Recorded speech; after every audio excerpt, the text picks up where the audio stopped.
Untuk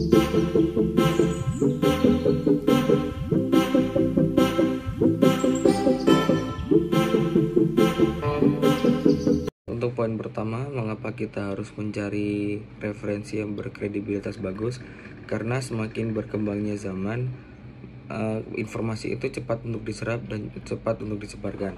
Sehingga dalam penulisan kita membutuhkan referensi yang berkredibilitas bagus agar suatu informasi itu tidak menyimpang dan dapat dipertanggungjawabkan. Lalu juga ada beberapa tips untuk mencari referensi yang berkredibilitas bagus. Secara umum kita bisa mengidentifikasi dulu kebutuhan informasi yang kita butuhkan, lalu kita memanfaatkan dari sumber-sumber yang memang sudah benar-benar terpercaya, lalu menggunakan mesin pencarian terpercaya, lalu memeriksa daftar referensi, dan kita juga harus mengkritisi isi-isi dari referensi tersebut. Kita harus benar-benar kritis, masuk akal atau tidak, lalu melihat dari keahlian penulisnya bagaimana, ketepatan waktu, dukungan data, metodologi penelitian, seperti itu. Lalu juga kita harus memverifikasi informasi dengan mencari dari referensi-referensi yang berkredibilitas yang lain agar benar-benar informasi itu adalah informasi yang valid. Dan juga kita bisa memanfaatkan basis data dari akademis, lalu berinteraksi dengan suatu komunitas akademik yang mereka benar-benar tahu tentang topik tersebut. Lalu juga menggunakan referensi dari buku teks. Lalu kita juga harus memperhatikan proses dari peer review dan juga sumber premier, dan juga ada kita bisa membuka dari situs web pemerintah dan juga lembaga yang memang sudah resmi. Kriteria referensi yang kredibel biasanya melibatkan beberapa faktor penting, seperti 1. Sumber terpercaya, 2. Referensi yang terbaru, 3. Diterbitkan oleh lembaga yang berwenang, 4. Memenuhi kaidah keilmuan, 5. Dikelola secara profesional, dan terakhir, Dewan Redaksi minimal berasal dari 4 negara sesuai dengan bidangnya. Penulis ilmiah wajib diawali kegiatan membaca referensi yang sudah ditemukan, dan membaca itu sebenarnya termasuk kegiatan yang sulit atau mudah. Kegiatan membaca dapat dikategorikan sebagai kegiatan yang sulit atau mudah, dapat dilihat dari minat baca seseorang. Minat baca adalah keinginan yang disertai usaha-usaha seseorang untuk membaca. Orang yang memiliki minat membaca yang kuat akan diwujudkan untuk mendapat bahan bacaan sesuai keinginannya. Minat baca dapat dipengaruhi oleh faktor internal dan faktor eksternal sebagai berikut. Yang pertama ialah faktor internal. Dari faktor internal yang pertama ialah faktor perasaan. Kegiatan membaca menjadi kegiatan yang tidak disukai karena dipengaruhi kemajuan teknologi. Selain itu, saat ini terdapat beragam hiburan yang lebih menarik tanpa melibatkan media buku. Faktor yang kedua ialah faktor perhatian. Gaya belajar yang mengandalkan dan menekankan penglihatan seperti melihat, mengamati, memandang dalam belajar. Teks yang berisi tulisan bagi orang yang memiliki gaya belajar visual kan sulit untuk dipahami. Faktor yang ketiga ialah faktor motivasi.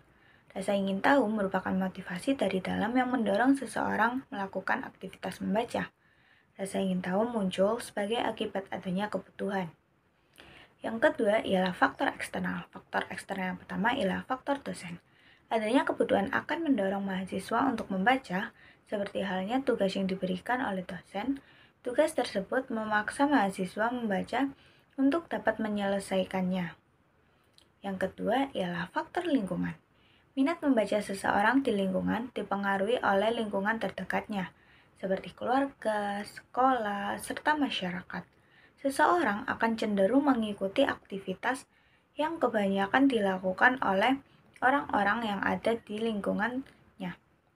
Jika lingkungannya suka membaca, maka orang itu juga akan cenderung mengikutinya atau menjadi suka membaca. Faktor yang ketiga ialah faktor fasilitas. Tingginya minat baca seseorang dipengaruhi oleh kesediaan fasilitas di lingkungan mereka. seperti fasilitas perpustakaan yang memadai dan ketersediaan buku yang ada dalam perpustakaan tersebut. Memasuki bahasan yang selanjutnya yakni mengenai perbedaan antara pembaca yang baik dengan pembaca yang buruk. Pembaca yang baik merupakan pembaca yang memenuhi tujuan dari membaca itu sendiri, sedangkan pembaca yang buruk adalah kebalikannya. Tujuan dari membaca dapat dikemukakan oleh Asdam 2016 yang terdapat dalam PPT ini, namun secara garis besar tujuannya adalah memahami isi dan informasi yang ada dalam bacaan yang ia baca. Selain itu, terdapat ciri-ciri dari pembaca yang baik, diantaranya memiliki minat baca yang tinggi, memiliki kebiasaan membaca yang kuat, dan memiliki keterampilan berpikir yang kritis. Selain itu, pembaca yang baik pasti memiliki wawasan yang lebih luas daripada pembaca yang buruk. Mengapa demikian? Karena ia memahami benar-benar apa yang ia baca dalam bacaan tersebut, sehingga informasi dan isi dari bacaan tersebut terekam oleh otak mereka dan secara otomatis menambah ilmu dan pengetahuan mereka. Sedangkan pembaca yang buruk hanya membaca sekilas tanpa memahami isi dari bacaan tersebut, sehingga kebanyakan pembaca yang buruk ini sering kali lupa terhadap apa yang dibaca.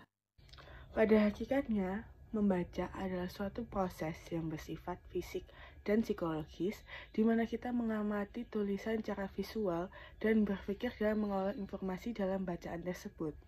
Membaca itu sangat penting karena membaca adalah suatu proses yang dilakukan untuk memperoleh informasi dan pesan. Selain untuk mendapatkan informasi, membaca juga bermanfaat untuk memahami seluruh informasi yang tertera dalam teks bacaan, sehingga dapat menjadi bekal ilmu pengetahuan untuk masa depan pembaca itu sendiri, dapat menstimulasi mental, mengurangi stres, menambah kosakata, dan memperluas pikiran seseorang. Salah satu bidang yang dapat berpengaruh besar dalam membaca adalah pendidikan. Membaca diajarkan mulai dari jenjang pendidikan terendah seperti pendidikan anak usia dini dan taman kanak-kanak hingga perguruan tinggi. Budaya baca seseorang adalah suatu sikap atau tindakan atau perbuatan untuk membaca yang dilakukan secara teratur dan berkelanjutan. Menumbuhkan minat baca merupakan langkah awal dari upaya menciptakan budaya baca masyarakat berkaitan dengan upaya peningkatan kualitas masyarakat Indonesia memulai gerak gemar membaca. Kita sebagai orang tuan mampu pendidik mempunyai tanggung jawab terhadap penamaan minat membaca sehingga gemar menjadi gemar membaca.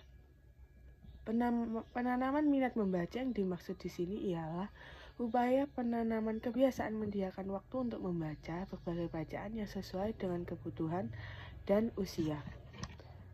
Nah, selanjutnya adalah cara menyimpan atau mengelola referensi dengan menggunakan aplikasi Mendeley. 1. Install aplikasi Mendeley pada perangkat.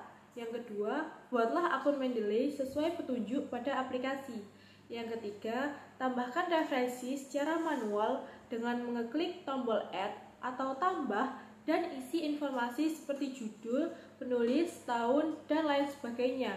Dapat juga menyalin dan menempelkan referensi dari sumber eksternal ke dalam aplikasi Mendeley. 4. Simpan referensi dan susun dalam folder supaya mempermudah dalam penelitian. 5. Mengimpor referensi ke dalam bentuk dokumen seperti Microsoft Word. Yang keenam, sinkron data secara teratur agar dapat mengakses referensi dari berbagai perangkat. Memasuki pokok bahasan terakhir yakni adalah praktek menggunakan Mendeley untuk kutipan dan daftar pustaka di Word.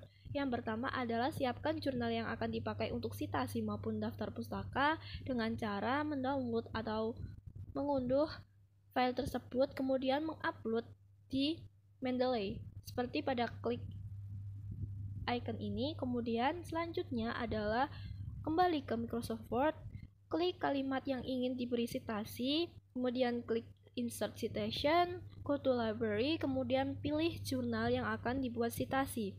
Kemudian klik Cite, dan kutipan akan secara otomatis muncul dalam kalimat tersebut.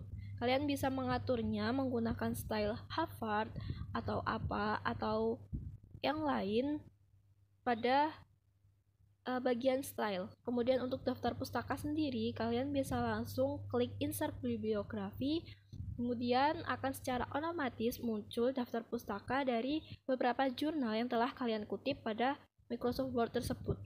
Sekian dari kami. Wassalamualaikum warahmatullahi wabarakatuh.